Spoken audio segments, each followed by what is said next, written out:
If you have been using Unreal for a while, you may have noticed that with Unreal 5, they have removed the Cascade Particle Editor. Now your only option is to create a Niagara system. Even though the Cascade Particle Editor will be fully removed in a future version, it's not totally gone from Unreal 5 just yet. So if you are migrating a project over from earlier versions of Unreal and you do use particle systems relying on the Cascade Particle Editor, those will still be valid in Unreal 5.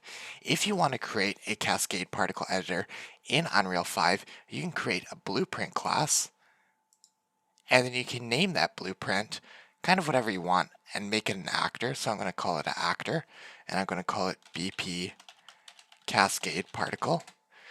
And if I open up that blueprint, I'll have the ability here to add a component. And the component I'm going to add is particle system, not Niagara particle system component, but just a particle system.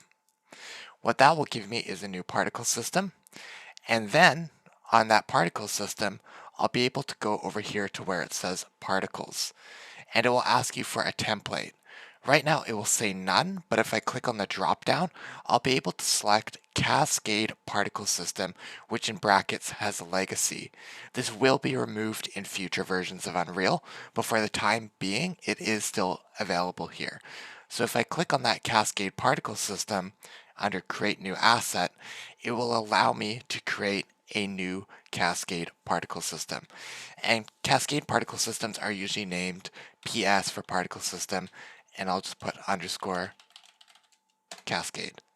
And now I have a new Cascade Particle System, and if I double click on that, I have the old Cascade Particle System editor in Unreal 5. And if I were to go place this in my scene, so I have my blueprint now with the particle system, which uses the Cascade Particle System. So if I were to drop that into my viewport, there it is. We have our particle systems with Cascade in Unreal 5.